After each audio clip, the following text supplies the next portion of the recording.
Warriors by no na onya agrokra oni Kofi Koji no money ade ade ache say the double winning team no kra na me say no ka ho and omo yes magic no coach bodu na information epic na no picture say has this how they say why on settled into person money ko enti eno so akra on Hamza Isa o kan ho nsem say omze wan emeto no. When you speak like this about your player, a player will pay $50,000, $100,000. Why do you speak about a player like this? You can't ask Penina or Casan. Now, as one kind I did. So, got on. You want money on the player. Now, catch you, we are saying, I say, why is it on your day? Yeah, see, nobody 50 club on bed, General Major. Football, anyway.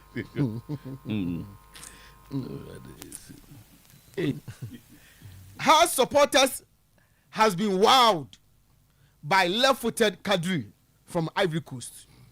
They have likened him to Baba Amando, but official says they want to see him in a game situation to take a final decision on him. Tama, almost say Ninano or Botisebo for Nabin Kuma. So born a toy nano de Jai. Now said it was to be mesmerizing. Oh, Poby Minor. On person more orange friendly match and Ojinimo Casano Bono. More friendly match. The Bunyamo full match. A training. He's been with the team for about 1 month in the. Wow, Baba Mandu. Oh, almost born with Baba Mandu. I just say, Omoniajan Hopa, Mohe say, Senyame Boni Ban before Moswa. Almost in the age of manager say, almost no. No, Timber Abbey goes on. Yeah, nyani team na no. Yeah, wow. With my treats in. On say, who come for to follow up your matches saying free neighbor. We ain't saying the answer no omujidi no. Ntino, any say story nti sana. No, ya na play and quality no. Oh, okay. Oh, but omo hunu ndi omo chese ball ndi obo. Omo hunu ndi omo chese ball ndi obo. Give me the Kotoko job. I am ready for Kotoko. I am ready to become the CEO of Kotoko. Yusuf Ahassan Chipsa.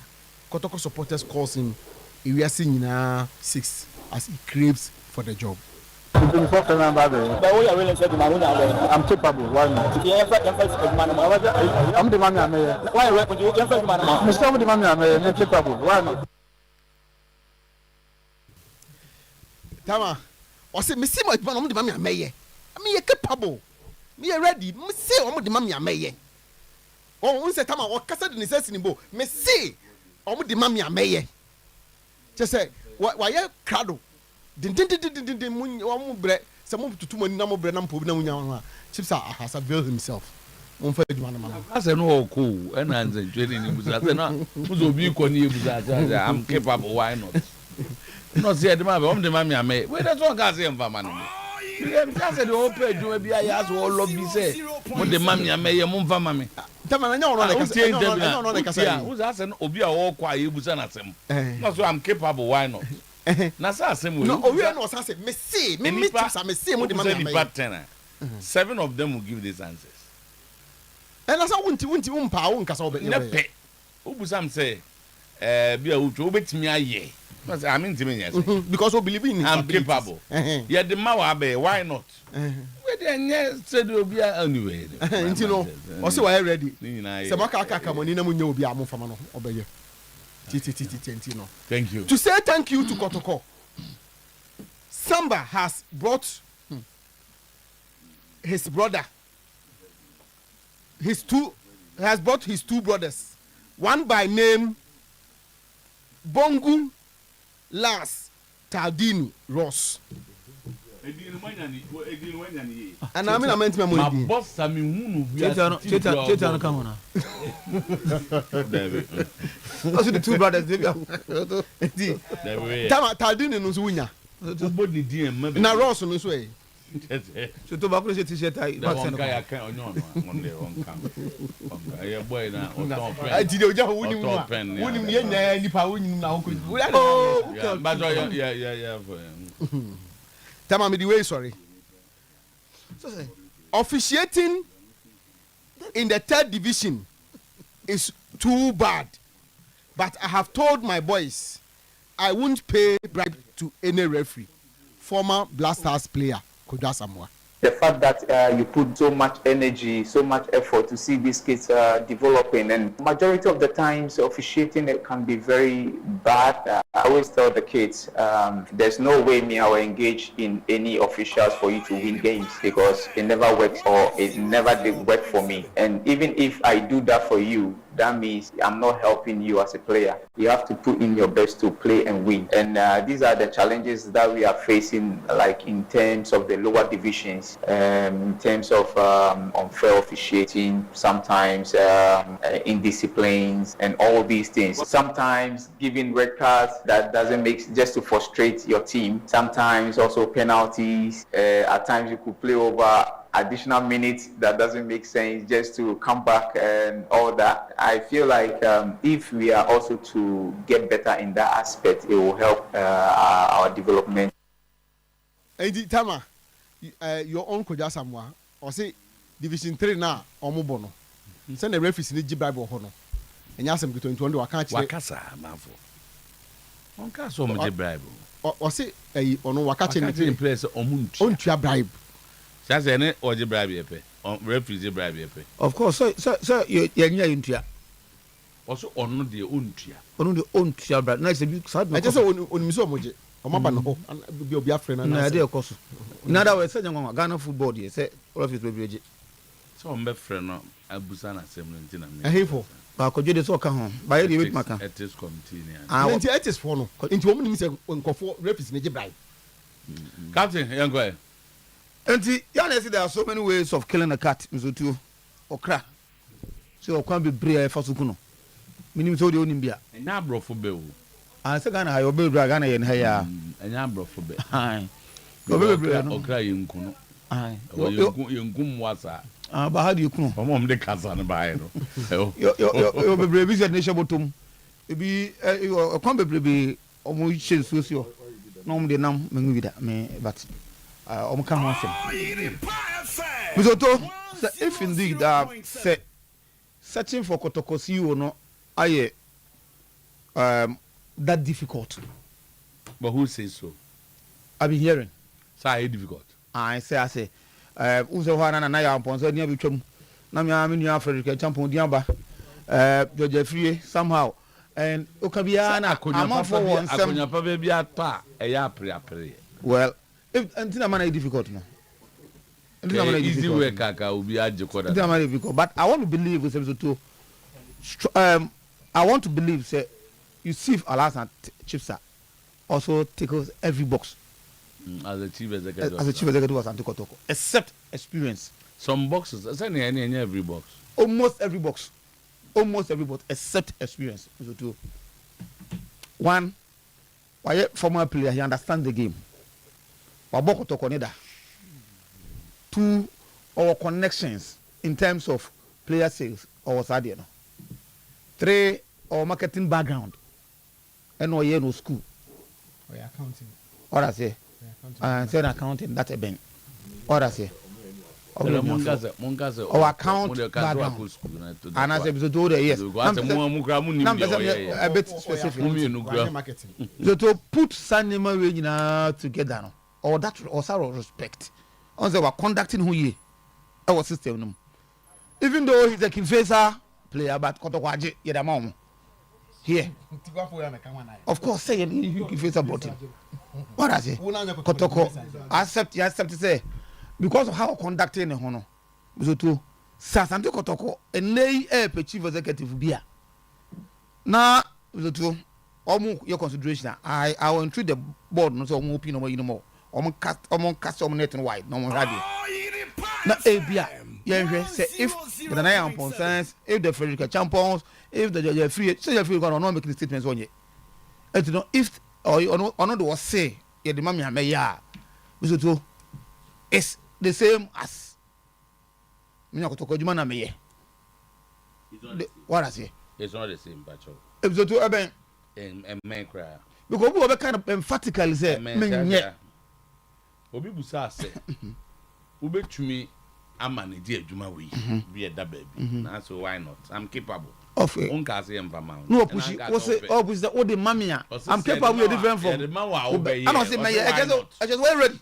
So if it is offered to me, why not? I just wear ready. Well, on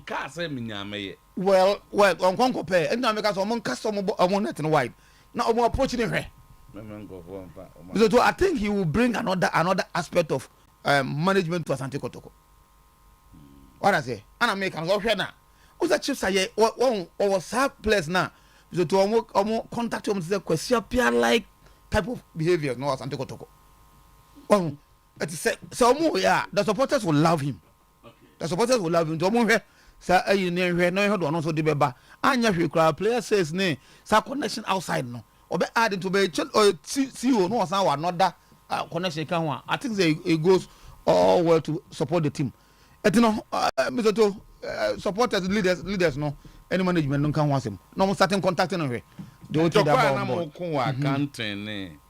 marketing. Right? Oko chips we say born in Accra. Yeah. Went to Prempeh College. Yes. Class of 96. Yeah. Or Jibeg House. Jibeg. And a considered highly educated footballer. Fantastic. Majoring in accounting. Fantastic. But also studied management and economics. Fantastic. Management and usually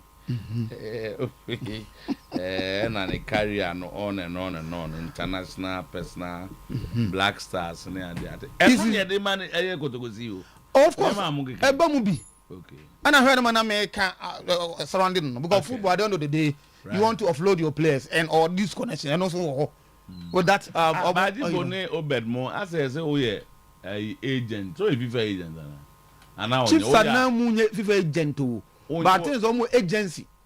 Oh yeah, to me. And I decline.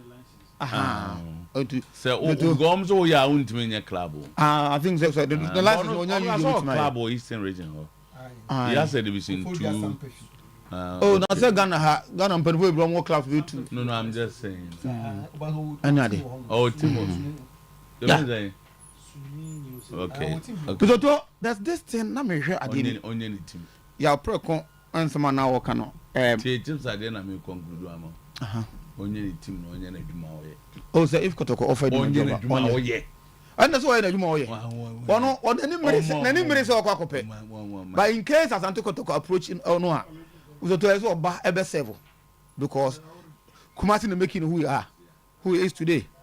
What I say Kumasi na making you know and you know oba no oba boboa Asante. Why not? At the point in time, talk about face. Okay. Safuto na that meeting kana kan adwuma na was starting. Ka ohweso year. They say no energy. Oh yeah. Ohweso nye no onye ni FIFA ne abrofo no no mo ye adwuma no. Zana me kanye se bia bia ntu de. Obana se mo ko pasem. So to ya pro kon asem ma wo kan se yen league no. So because Ghana in Premier League you competitive. Ghana we issue because I don't how do you describe something competitive? Is it born park and so on? I say aspect of. Yapre is a footballer and a coach. He's talking about what he sees on the field. Be an hour information be only. And I rest one more ball on one. Yeah, on some review. I can see no. On some review. Okay. And unless you want to impress anybody. But Spurs, so what you are pro, you know, someone has one Ghana football. They were born in the world, but you are calling near ma. A funny so. And the Ghana football. Now, I don't want to go back to Ghana football competitive. Oh, sumo. And I have you can say, you know, in your close integrity. No, because they're competitive. But it's a big no. I was looking at a lot of factors. I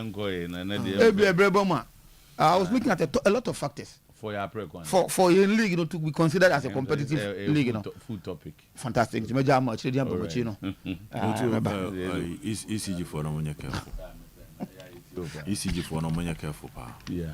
Say I say the year about. Say I name the timetable. As Baba me wo dey na make be. O say last say that say I know me. I got those send him. I got those send him. I'm going to top guy oh. O say I'm going to me Google. O say am go for so money match is a free. Yes, you solve the problem in timetable. What they say? Oh mom one. Mom, we say and the Google go for be company. Oh. What you say? Ejuma ho de.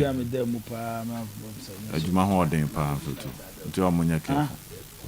Asem na am so to the. Ese movement now. Nipa there so ese locations. Ese locations does. Nti say timetable na ba so check it. Say fie be dum na no apebe foforo na. Wakofa na. So don kwa na hote. Nti say jibu wo no ne family. Na so ha wo kwa na omudi wachi na wo ko zo omdi omunam. So yo me kwa am Ejuma no chips are on pe. That's my interpretation from the video. On the Kotoko Ejuma e very dicey. Say ye be South Street away na aka semempa. Oko ka semempa when ya asem. Enti say we video ni the first question by when ya no can no comment. Which I think can stop or however but me you know. Enti nipa ne say pushing me oko can know headline beka say chips as well rejected. I don't know the question. I like that kind of chips are beka so headline say chips are rejected Kotoko. E be da ho ache papa mere bi be so. Bonso ope bi beka say na Kotoko and na o ka say won pe. Na journalism some asem so maybe be so be. Kuruma de emre be so. Aha nti so the beka so some frame ya. Nti na so mo frame ya meye. Okay. Nti say e twa bibia ato. And you think it's capable? Well, I think a different role would be okay. suitable. Okay. I think a different role would be suitable. Saying? Be an international relationship, be a relation, be an say be a welfare officer, and I say be a sporting director, be depending on. I say Kotoko positions. Na say nke din e wo ho no. Enyoma na drop PFAG omanko education and the dozen supporters so me to the truth of the matter is between Kotoko and PFAG the gap is huge. It's not even a subject Chrissy discussing. So the point he may be knowledgeable, he may have the capacity, the capability, but the right position the right position is here the nation very very important so I think say he was being smart.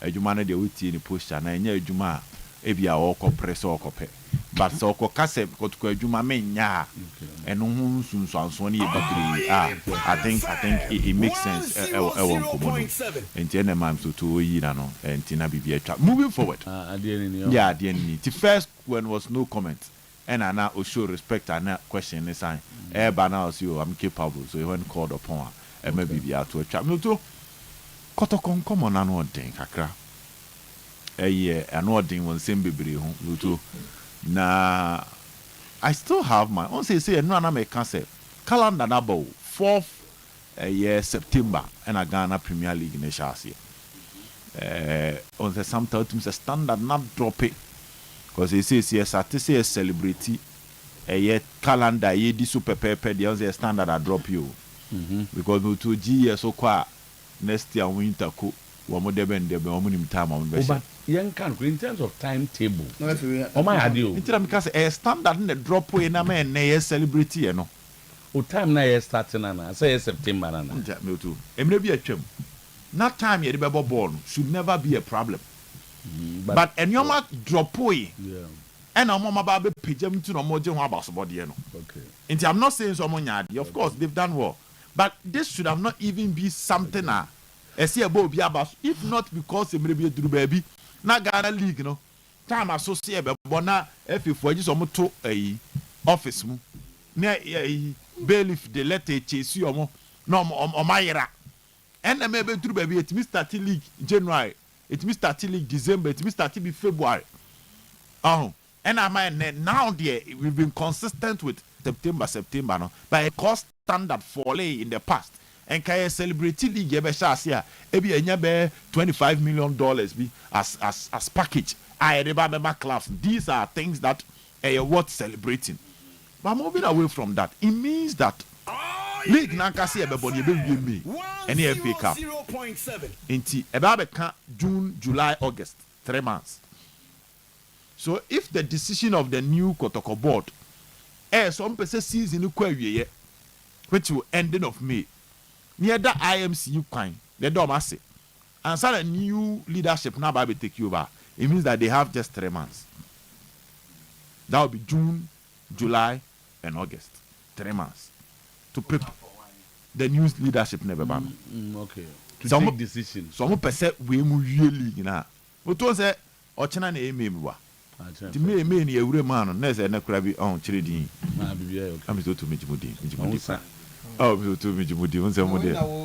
Enti to me na ewure mu no. So with access I cap 5 league matches.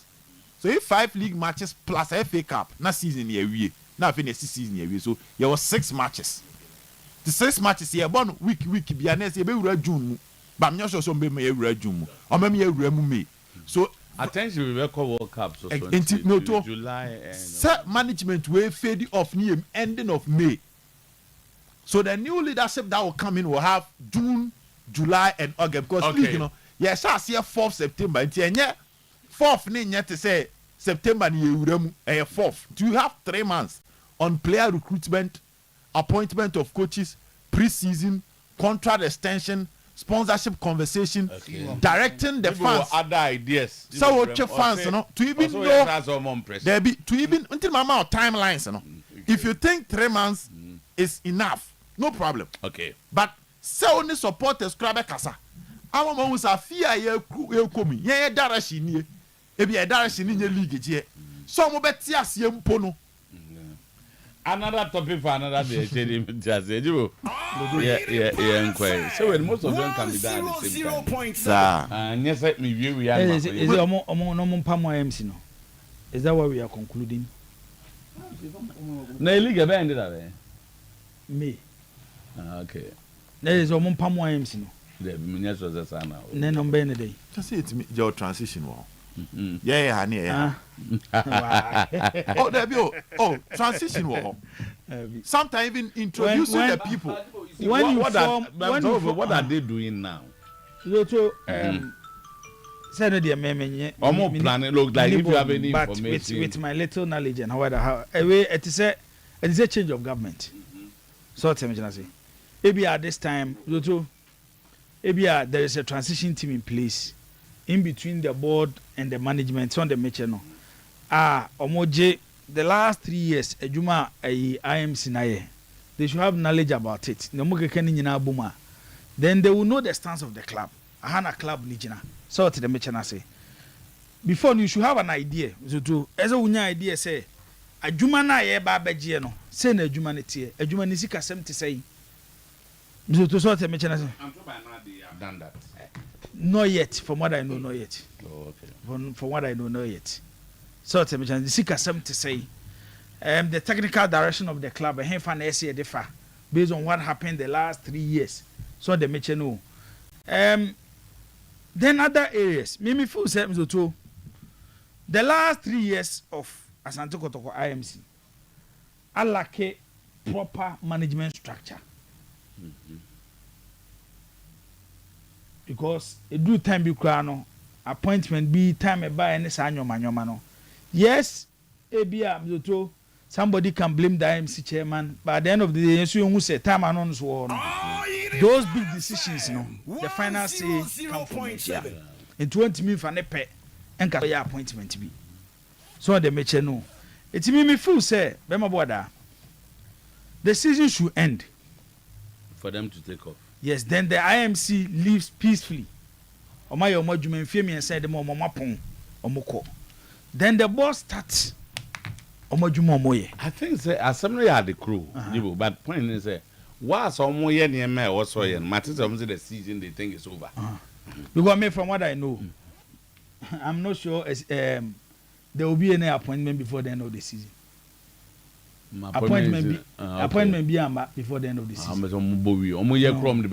From what I know, appointment be before the end of the season. Also, appointment need officially about bunting. Okay. This one gusu PB. And I'm saying appointment need officially about bunting. But so what Nasia, Namzutu, how the modern day football clubs are being run. So what I'm say, something I got to call lucky. It's not just come and appoint you, keke.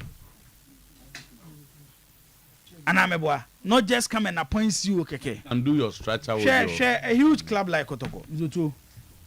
It's middle man to be. Na club revenue may generate 200,000 Ghana cedis. Then I Ghana teams na sem. Kotoko asem ne yeka. If a huge club like Kotoko ain't mean generating 100,000 Ghana cedis, do you just come in and take decisions anyhow? You take decisions, but not anyhow. Who say? So to them because ebia oba the amount in 10 ma take a decision. Me no me anu ti hey. Unim say one weakness of the club, the commercial department. And nipa ba ko pentimi nye say adwuma no. Kotoko the last 3 years aye adwuma understaff. 100.7. Nipa na aye adwuma no, omo management ne the size of the club esua. Meboa. Share the youth department. Project kama ya IMC start here. When ahead the youth department. It's what I'm trying to say. What I'm trying to say, club net da hono. So, on say, Makasa do say, you pass it through a lot of process. The last process before the appointment of this board on the 27th of February 2026, when the club was run for Mensia. Nina fa Kotoko new standard na obi apese Kotoko dru no. Etufu say yeda ba ko adwuma. I think they are calling say they should start something. So then I make us say me I know there are they engaging the management on a lot of things. So to the mention say they engaging the management. After engaging them, they will go through it, see because so we share annual money nyina to say be a commercial department. The last 3 years, how a club now raise it through commercial.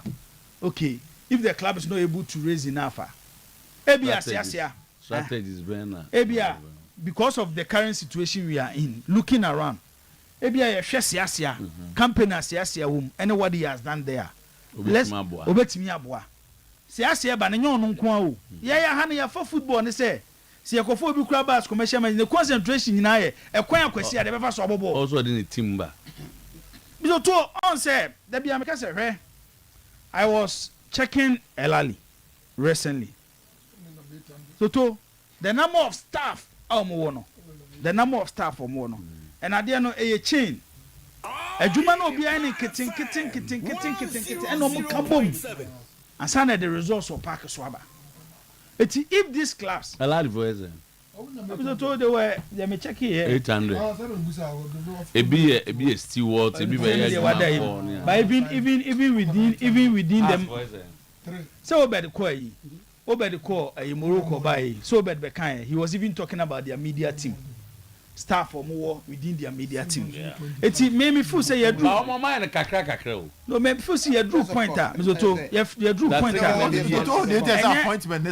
you drew pointer. And yet time to rush. The boss should even have a model. Zoto, so me say. Ya pray who Kotoko na ma da biam Zoto. E be do 3 years na Kotoko na sa na chi. So me say, you be my pressure sa e be do 3 years na team na fail. First year no mo fa team mo say ye che mo third year mo ko. Zoto when I entertain you man. I need this for a whole show. When you entertain you man. Eti be ma boda. Okay. Say anya hwe no football no say ususu di akire. So tere me che na say na mo ye nyina ye hu nwoma e koso. Eti ye na me to any opportunity to see those things no. There be ameka say ye do ka the same thing but be say nyentem. Oh, me to government now. Appointments are necessary. But as a time you're just 3 months. It is a okay say. Just open one bit. There be at least ye name we ni name we ne ye ko. Good point. Sunday bakroma. Dr. Kwamche is what headline. Or see operation 3 points. 3 points in the ye ko abra ye ba Kumasi. O do ye ba abra because ye Kumasi ye ba Ashanti region. Kumasi. Kumasi. O de se onti ye 20 na Kumasi. O meeting so. Na sa onti abra gesi. You know what say you man na ho. You know na. Ti so be free ano. You come as basement of the board you Buster Boss magazine crossing. Buster on the phobia. Okay, Buster Boss Abbas. Okay. Erica, no another